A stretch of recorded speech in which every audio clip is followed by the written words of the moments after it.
8 years that had done such damage to our nation. And I really believe that Democratic leadership is called for at the local level, the state level, and the national level to get America moving again. And I welcome that accountability. Some people say, well, we'll have a Democratic White House and a greater majority of Democrats in the Senate and in the House. Yes, and we will be able to get things done, and voters will be able to see the results. As opposed to feeling like there is gridlock, we can't move past the filibuster, we can never come to any agreement. Let's once again invest in strong leadership. Let's be willing to say to our leaders, okay, we're entrusting you with our country's future, and by extension, our very family's future. We want our children to grow up in an America where there are no limits to their potential if they're willing to work hard and play by the rules. And we're willing to give you that authority, and then we're going to hold you accountable. That's what I want to see again. I want to see a government that is working for you, solving problems, making a difference in our country now and into the future. That's why I'm proud to be with all of you, because Utah Democrats are a hardy brand.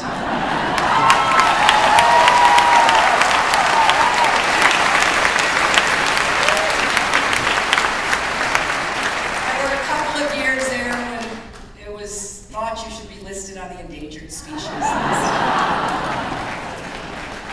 But you come back. You know how to fight hard, you know how to win, you know how to overcome the odds, and of course, you never give up. Well, I don't either, which is why I admire Utah Democrats.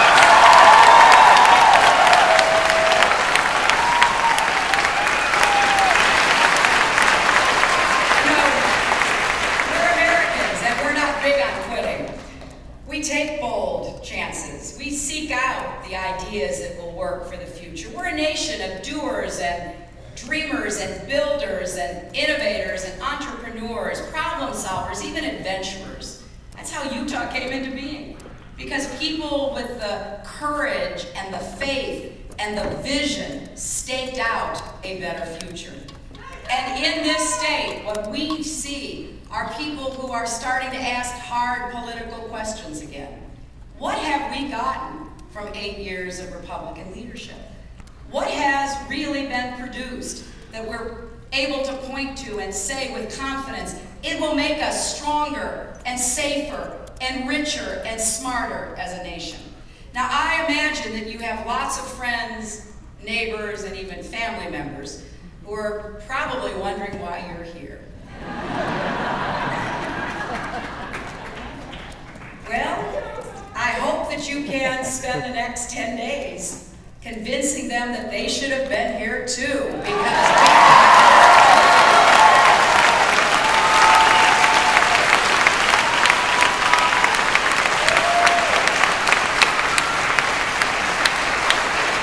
the fact is that the Republican answers haven't worked. And what we need now is new thinking, smart, innovative leadership again.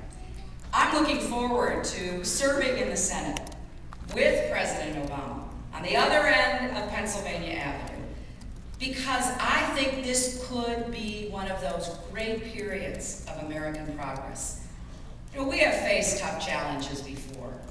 You just read our history and you know that. And for the last 2 years on the campaign trail, I have been talking about what I want to see America become again. The kind of future I want for my daughter, for your children and grandchildren.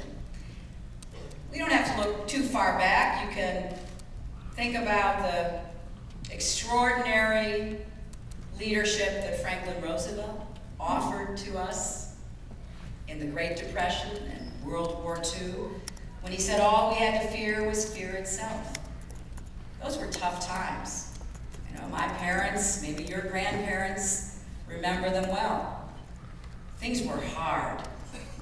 There didn't seem to be a lot of, bright horizons, but we never lost faith in our country and in ourselves. And we had a leader who summoned us to meet the challenges. Think about Harry Truman, who said, you know, the buck stops here. I don't know where it stops in this White House. It would be nice to find out again. And so, when he had to become our president after Franklin Roosevelt's death, and so much still had to be finished, he was an ordinary man, as he used to say, who rose to offer extraordinary leadership. I'll even brag on a Republican. You know, President Eisenhower came to office during the Cold War, made big investments in our country with the interstate highway system, put millions of Americans to work, made it possible for people to easily get to Utah. Right?